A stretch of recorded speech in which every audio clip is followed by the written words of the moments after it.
ഫെബ്രുവരി 17 ഇന്നത്തെ daily reflection കണ്ണുകളിലെ സ്നേഹം എന്ന തലക്കെട്ടോടു കൂടി രണ്ടാമത്തെ പടിയുടെ ലേഖനത്തിൻ്റെ തുടക്കത്തിൽ പറയുന്ന കാര്യങ്ങളാണ്. പൊതുവെ ആൽക്കഹോളിക്സ് അനോണിമസിൻ്റെ കൂട്ടായ്മയിലൊക്കെ നിരവധി പേര് ആദ്യം മുതൽ തന്നെ ഉണ്ട്, ഇപ്പോഴും ഒക്കെ ഇങ്ങനെ തന്നെയാണ്. അപ്പോൾ നമ്മൾ കൂട്ടായ്മയിലേക്ക് വരുന്നു. രണ്ടാമത്തെ പടിയെക്കുറിച്ചൊക്കെ കേൾക്കുമ്പോൾ പല ആളുകളും ദൈവത്തിൽ വിശ്വസിക്കാത്ത ആൾക്കാരാണ്. ഈ ദൈവം എന്നൊക്കെ പറയുന്ന ഒരു സംഭവത്തിലൊക്കെ വിശ്വസിക്കുന്നുണ്ടെങ്കിലും അതൊരു അത്ഭുതം പ്രവർത്തിക്കുമെന്ന് വിശ്വസിക്കാത്ത ആളുകളുണ്ട്. അപ്പോൾ ഇവിടെയാണ് നമ്മൾ എല്ലാ തരത്തിലും കുഴപ്പക്കാരാണ്, നമുക്ക് ഒറ്റയ്ക്ക് ചെയ്യാൻ പറ്റില്ല എന്നൊക്കെ നമ്മളോട് പറഞ്ഞു. ശക്തിഹീനത അംഗീകരിക്കണം എന്ന് പറഞ്ഞു. നമ്മളെക്കൊണ്ട് കൈകാര്യം ചെയ്യാൻ പറ്റാത്ത ഒഴിച്ച് നമ്മളെ ഒരു മാനസികമായ ഒഴിയാബാധയുടെ ഇതയാണ് നമ്മളെന്ന പ്രഖ്യാപനം നടത്തിയിട്ട് പിന്നെ അവിടെ ഒരു വലിയ ശക്തിക്ക് നമ്മളെ സുബോധവാനാക്കാൻ പറ്റുകയുള്ളൂ എന്ന് വിശ്വസിക്കാൻ പെടുകയാണ്. അപ്പോൾ അവിടെ ഇത്തരം ഭാഗങ്ങളിൽ ആൽക്കഹോളിക്സ് അനോണിമസിൽ നമ്മൾ പലപ്പോഴും മനസ്സിലാക്കേണ്ട രണ്ടാമത്തെ പടീനെ നമ്മൾ നമ്മുടേതായ രീതിയിൽ വ്യാഖ്യാനിക്കുക എന്ത് വേണമെന്ന് ചെയ്താലും അത് മറ്റുള്ളവർ അതിലേക്ക് അതേ കാര്യത്തിലേക്ക് വരണം എന്നാണ് നമ്മൾ ആഗ്രഹിക്കുന്നതെന്നുണ്ടെങ്കിൽ നമുക്ക് രണ്ടാം പടി പ്രവർത്തിക്കുന്നില്ല എന്നാണ് മനസ്സിലാക്കേണ്ടത്. കാരണം രണ്ടാമത്തെ പടിയെക്കുറിച്ച് വളരെ വ്യക്തമായിട്ട് തന്നെ പിന്നീട് പറയുന്നുണ്ട്. ആൽക്കഹോളിക്സ് അനോണിമസിൻ്റെ രണ്ടാമത്തെ പടി എങ്ങനെയാണ് പ്രവർത്തിക്കേണ്ടത് എന്നുള്ളത്, നമുക്ക് എങ്ങനെ മദ്യമില്ലാതെ നമുക്ക് മുന്നോട്ട് പോകണം. മദ്യമില്ലാതിരിക്കുന്ന നമ്മളുടെ ജീവിതത്തിൽ പല കുഴപ്പങ്ങളും നമുക്കുണ്ടാവുന്നുണ്ട്, നമുക്ക് പല സമ്മർദ്ദങ്ങളുമുണ്ട്. ആ സമ്മർദ്ദങ്ങളെ എങ്ങനെ മാറ്റി തീർക്കാനായി പറ്റും? നമുക്ക് ശക്തിയില്ല എന്ന് പറഞ്ഞു, അപ്പോൾ ശക്തിയുള്ള ഒന്ന് വേണമല്ലോ.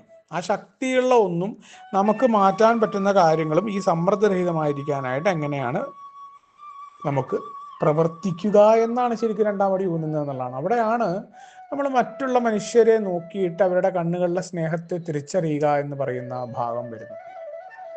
അപ്പോൾ അവിടെ മറ്റു മനുഷ്യരുമായി നമുക്ക് എങ്ങനെ യോജിച്ച് പ്രവർത്തിക്കാൻ പറ്റുന്നതാണ്. അവിടെ നമ്മൾ തർക്കത്തിനിടയേ ഇല്ല. ആകെ തർക്കം വരുന്നത് നമ്മൾ നമ്മുടെ രണ്ടാം പടി മറ്റുള്ളവരെ അംഗീകരിക്കണം, അല്ലെങ്കിൽ അതാണ് ശരി എന്ന രീതിയിൽ തർക്കിക്കുകയോ അല്ലെങ്കിൽ അത് സ്ഥാപിച്ചെടുക്കാനായി നമ്മൾ തെളിവുകൾ നിരത്തുകയോ ചെയ്യുമ്പോൾ നമ്മൾ തന്നെ സമ്മർദ്ദത്തിലായിരിക്കുന്നു. അതിന് നമ്മുടെ ആശയങ്ങളാണ് ശരിയെന്ന് പറയുന്ന നമ്മുടെ പഴയ ധാരണയിലേക്ക് നമ്മൾ വരുന്നു. ആത്മീയതയുടെ നമുക്ക് മനസ്സിലാവുന്നില്ല എന്നാണ് അവിടെ തന്നെ പ്രശ്നമാണ്. രണ്ടാമത്തെ പടി അല്ല, ഈ തർക്കത്തിന് യാതൊരു പ്രാധാന്യവും ഇല്ല. എപ്പോഴും ബില്ലിൻ്റെ ജീവിതത്തിൽ തന്നെ അദ്ദേഹത്തിൻ്റെ ആത്മീയ അനുഭവങ്ങളുടെ ഭാഗത്ത് പറയാം, അദ്ദേഹത്തിന് ആത്മീയ അനുഭവങ്ങൾ എന്തുണ്ടായി, അതെങ്ങനെയായി എന്നാൽ അതിനുശേഷം അദ്ദേഹം എങ്ങനെ പ്രവർത്തിച്ചു നോക്കിയാൽ മതി എന്ന് പറയാറുണ്ട് ചില പഴമക്കാർ. അത് തന്നെയാണ് പ്രധാനം. മദ്യപിക്കാതിരിക്കാനായിട്ട് തൻ്റെ ജീവിതത്തിൽ പുറത്തിയ ചെറിയ കാര്യങ്ങൾ.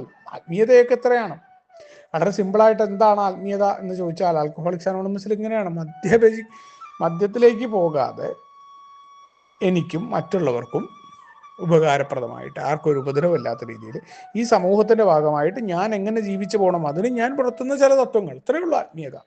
വേറെ പ്രത്യേകമായ ഒരു സംഭവങ്ങളും ഇവിടെ ഒരു മദ്യാസക്തന് ചെയ്യേണ്ടതില്ല. മാത്രമല്ല, എങ്ങനെ സമ്മർദ്ദരഹിതമായിരിക്കാം, അതിനു വേണ്ടിയിട്ട് വലിയ കഠിനമായ പ്രവൃത്തികളും രാവിലെ എത്ര മണിക്ക് എഴുന്നേൽക്കുക, അല്ലെങ്കിൽ ഇങ്ങനെ ചെയ്യുക അങ്ങനെ ചെയ്യുക, അല്ലെങ്കിൽ ഈ ഒരു ഇതൊന്നും പറഞ്ഞിട്ടില്ല.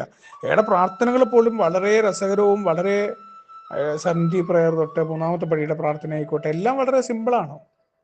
വളരെ സിമ്പിളായിട്ടുള്ള ലളിതമായിട്ടുള്ള കാര്യങ്ങളാണ് ഇവിടെ പ്രാർത്ഥനയായിട്ട് വരുന്നത്.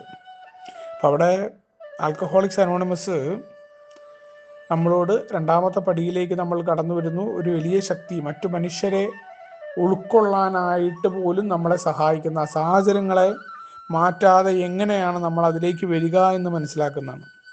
അപ്പം അത് മനസ്സിലാക്കാനായിട്ട് ഇവിടെ നമ്മൾ തുറന്ന ഒരു മനസ്സോടു കൂടിയാണ് സമീപിക്കുന്നത്. തർക്കത്തിൽ നമുക്ക് മാറി നിന്നുകൊണ്ട് നമ്മുടെ രോഗം എന്ന് പറയുന്നത് അതിസൂക്ഷ്മമായ ഒഴിയാബാധ നമ്മളിലുണ്ട്.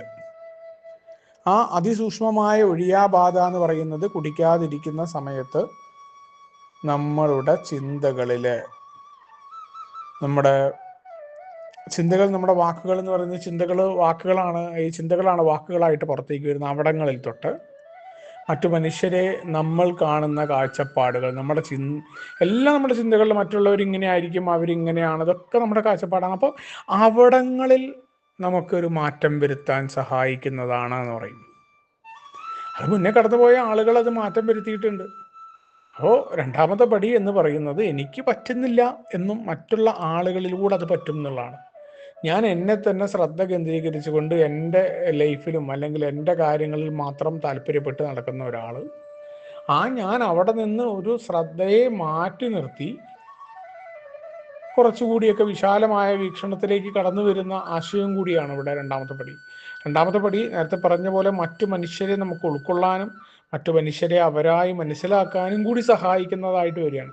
അപ്പോൾ മാത്രമാണ് മറ്റു നമ്മൾ പറയില്ലേ, കണ്ണുകളിലെ സ്നേഹത്തിലേക്ക് നോക്കൂ എന്ന് പറയുമ്പോൾ മറ്റുള്ളവരുടെ കണ്ണുകളിലെ സ്നേഹത്തിൽ ഈശ്വരനെ കാണാനായിട്ട് നമുക്ക് പറ്റുമ്പോഴാണ് ഈശ്വരൻ പ്രവർത്തിക്കുന്നതായിട്ട് മാറുക എന്ന് പറയും. അതല്ലാത്ത ഈശ്വരൻ വാക്കുകളിൽ മാത്രമാകുന്ന ഒരു ഈശ്വരനായിട്ട് മാറും, അത് പ്രവർത്തിക്കുന്ന ഈശ്വരനായി മാറില്ല.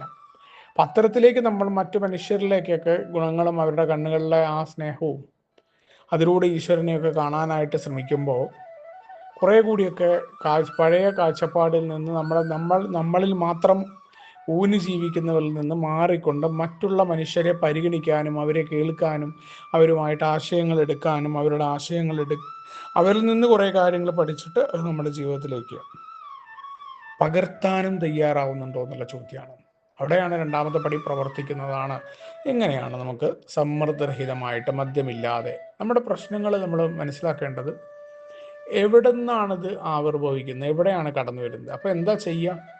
എനിക്ക് കൈകാര്യം ചെയ്യാൻ പറ്റുന്നില്ല എന്നറിയുമ്പോൾ ആ വലിയ ശക്തി പ്രവർത്തിക്കേണ്ടത് കേവലം പ്രാർത്ഥന നടത്തിയത് കൊണ്ട് മാത്രമല്ല, ആ പ്രാർത്ഥന പ്രവർത്തിച്ചു വരുന്നത് പോലും മറ്റൊരാളുമായിട്ട് അതിനെക്കുറിച്ച് ചർച്ച ചെയ്യുന്നു, നമുക്ക് എന്തായി തീരണമെന്ന കാര്യങ്ങൾ പറയുന്നു, നമുക്ക് ഉണ്ടാകേണ്ട മാറ്റങ്ങൾ പറയുന്നു, പിന്നീട് ആ മാറ്റത്തിന് വേണ്ടി പ്രവർത്തിക്കുകയാണ്. വേറെ ആളുമായിട്ട് സംസാരിക്കുമ്പോൾ ആ ടോപ്പിക്കിൽ നിന്ന് മാറി അടുത്ത ടോപ്പിക്ക് വരുന്നു. അപ്പോൾ നമ്മുടെ ദുർബലതകളൊക്കെ പറഞ്ഞ് അപ്പോൾ നമ്മുടെ ശ്രദ്ധ തീർച്ചയായിട്ടും നമ്മളിൽ നിന്ന് മാറ്റി മറ്റു പല കാര്യങ്ങളിലേക്കും മാറ്റാനുള്ള തയ്യാറെടുപ്പ് തന്നെയാണ് വലിയ ശക്തി മറ്റു മനുഷ്യരുടെ രൂപത്തിൽ നമ്മുടെ ഇടയിൽ പ്രവർത്തിക്കുകയും അപ്പോഴാണ് നമുക്ക് മറ്റു മനുഷ്യരുടെ കണ്ണുകളിലെ സ്നേഹത്തെ തിരിച്ചറിയാനും ആ സ്നേഹത്തെ നമ്മുടെ ജീവിതത്തിൻ്റെ ഭാഗമായിട്ട് മാറ്റി മറ്റുള്ളവരെ പരിഗണിച്ചുകൊണ്ട് നമുക്ക് നിൽക്കാനും പറ്റുമെന്ന കൃത്യമായ ഓർമ്മപ്പെടുത്തലോടുകൂടിയാണ് ഇന്നത്തെ ഡെയിലി റിഫ്രഷൻ നടന്നിരുന്നത്. നമുക്ക് ഒരുമിച്ചുകൊണ്ട് ഏവരും തത്വങ്ങളോട് മുന്നോട്ട് പോകാം. ശുഭദിനം, സുപ്രഭാതം.